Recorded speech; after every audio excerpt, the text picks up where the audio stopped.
Who's ready for some easy peasy mac and cheesy? Who's ready for the best mac and cheese this side of the Mississippi? You guys ready for Thanksgiving? No, because your friends keep sending you that lady with the t-shirt on talking about mac and cheese, and you think it's too hard to make your mac and cheese. You don't have time for all those ingredients. But I found the easy mac and cheese, my own recipe, with some Louisiana charm. Who's ready for some easy peasy mac and cheesy? Keep watching.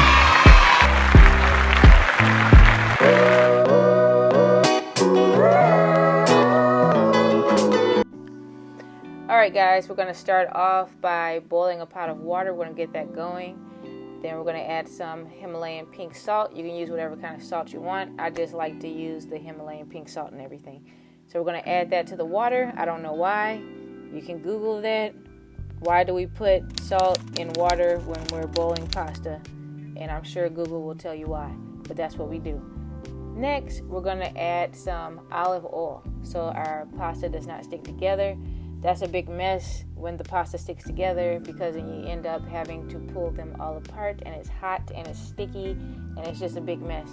I use extra virgin olive oil. If I can get it organic, that's the way that I'll get it. Right here is the pasta that I like to use. If I can't find organic pasta, I'll get this elbow pasta right here. And I think every store has it. It's really hard. I think I found elbow pasta organic maybe one time and I don't remember where I got it from. So this is my go-to. As you can see, I've already boiled the elbow pasta. And this is what it's going to look like right here. It's going to look like that. When it's done, while it's draining, I'm going to start making my sauce for my mac and cheese. This is going really fast. Like this video, I did not speed it up. This is what I did. I added a stick of butter, let that melt in there like that. It's not that many ingredients, but it tastes amazing. It's cheesy. It's wonderful. Next, I'm going to add half and half. This is what I like to add. It just makes it creamier. It makes it taste really good. I love half and half. So I think there I added half and half, but as you keep watching the video, I believe I'm going to add the whole bottle of half and half, but you add however much you think that you need to add for however much pasta you're making.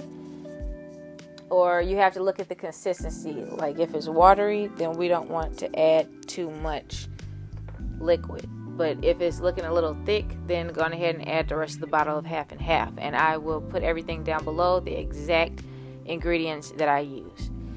Right here, I'm using garlic powder, about that much. And I was trying to draw a little heart, but it didn't work. And then we just put that in there like that.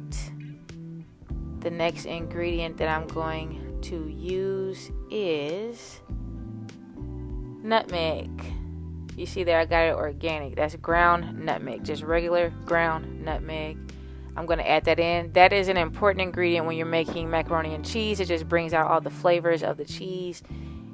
If you don't use the nutmeg, you're not going to get the right flavors for a mac and cheese. So make sure you have that if you don't have anything else.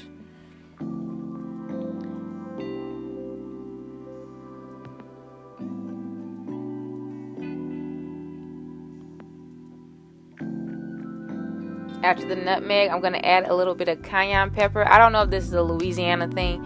You can't really taste the cayenne pepper that much, but it adds a little flavor that you don't know what it is, but it's that cayenne pepper. And I think it's that Louisiana in me. You just add a little bit of cayenne pepper. You don't want to add a lot. We're not trying to make a spicy mac and cheese.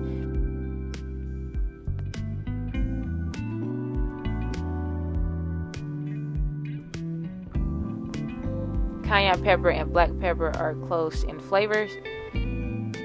So instead of the black pepper, I use the cayenne. Now we're just going to mix that, let the butter melt in there.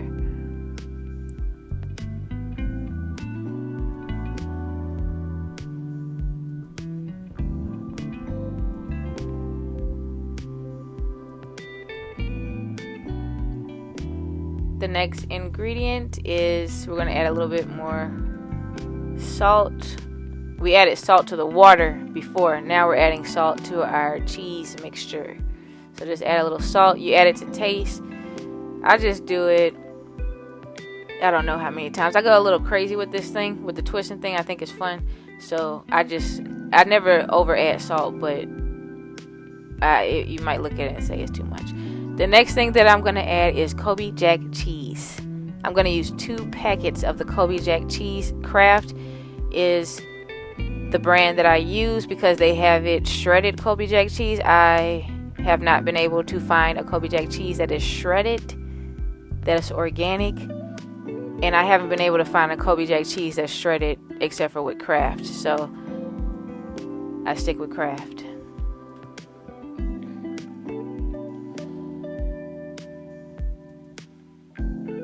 So right now I've just added 1 bag. I just want that to melt and mix up really good. I don't want to overwhelm the sauce with 2 bags right now. So you let that melt and mix up really good. And as you can see right now, I'm adding the other half of the half and half. Because it's a little bit of a thick texture and I need a little bit more sauce, and that's what I'm doing. And here I'm adding the other bag of the Kobe Jack cheese. So you need 2 bags of Kobe Jack cheese per 1 box of elbow pasta. I think the elbow pasta is 1 pound of elbow pasta. It's the whole box. Now we're just going to mix that up. You see how it's thick and creamy. It's not liquidy. And then the more it cooks a little bit, it's going to get a little bit thicker. The problem with cooking that we're afraid that we're going to mess it up. It's okay. You can do it again. Keep trying and you will get it. I promise you. You just have to keep doing it. You have to just put yourself out there and try. And before you know it, you'll be cooking Thanksgiving dinner. I'm going to add some Parmesan cheese to the cheese sauce. Now it's time to add our elbow pasta. This is really quick. It's really simple. And it tastes really good. So if you want to bring the mac and cheese to Thanksgiving this year, this is the recipe for you. Your first time making mac and cheese is really yummy. It's not overwhelming. It's perfect.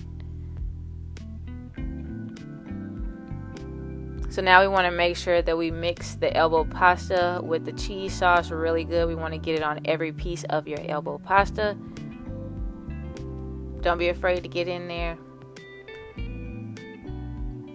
You want to stir until you see every piece of elbow pasta has cheese on it. So don't be afraid to pause this video at every step so that you can cook with me. It's really quick, really fast. Make sure that you have your oven on 350. You should have your oven on 350 right now and your pan ready. So the next thing that we're going to do is we're going to get our pan out.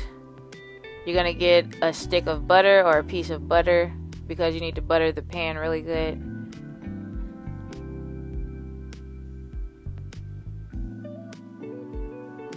This is the butter that I like to use. It's organic. I get it from Kroger's. I just stick to what I know.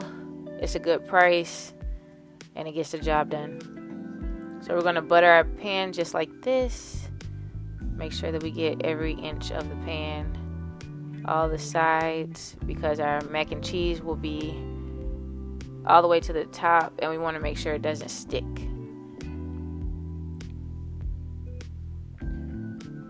So now it's time to add our mac and cheese to the pan. We want to make sure that we distribute it evenly. So cheesy. Oh, that looks so good. I'm hungry now.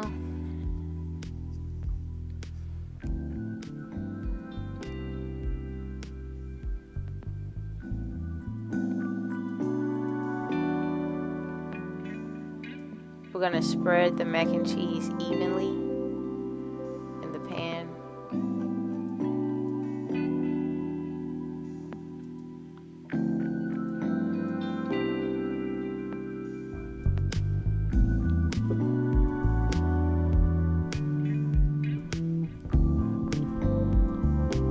next thing that we're gonna add is parsley flakes. We're gonna sprinkle that on top. Not a lot, it's just more like a garnish. It gives it a little flavor, but we don't want to overdo it. You'll see how I spread it on the mac and cheese.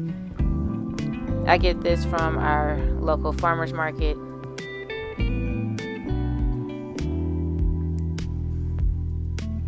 You just want a little green on top.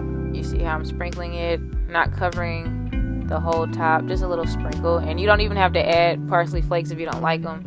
I think it's pretty and it adds a little flavor. The next thing we're gonna do is we're gonna heat a pan and we're gonna put some butter in it. We're gonna use panko crumbs. Instead of breadcrumbs, I use panko crumbs. It gives it this bacon type flavor, a smoked flavor. It's not a strong bacon flavor, but it's like a smoked mac and cheese. We want to melt butter. I did speed it up here because I know you don't want to watch butter melting and watching me brown the panko crumbs. So you're going to brown the panko crumbs, and when they're brown, you're going to add it to the top, and this is what it should look like. You're going to just add it on top like you would breadcrumbs.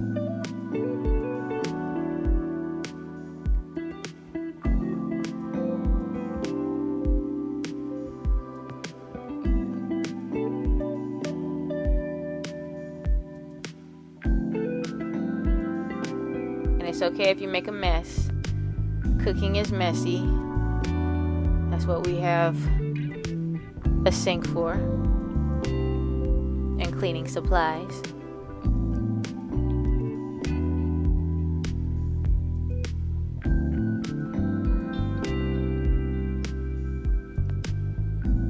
So we don't want to completely cover the top of the mac and cheese, but we want to make sure that we get a good portion of it covered with the panko crumbs. A light layer on top of your mac and cheese. So your oven should be nice and hot now. And what we're going to do is we're going to put our mac and cheese in the oven for 30 minutes. And then we're going to take it out, and this is what it should look like.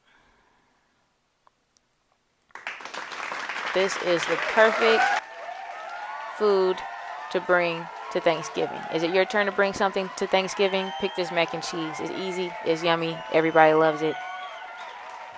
You can make it on the morning of Thanksgiving, fresh. And it's even better when you let it sit overnight. Like the leftover mac and cheese is the best. With cooking, this is an easy recipe. It's so good. Hope you enjoy.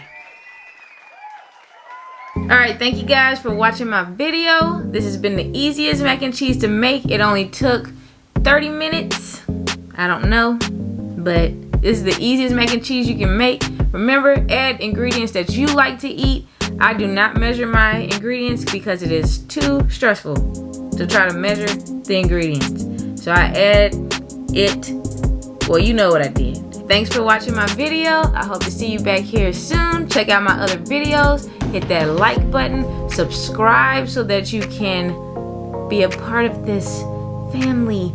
And also ring the bell. Ring the bell so you know when I'm posting, because I don't know when I'm posting. So when we ringing that bell together, we're gonna find out. Love you guys. Bye.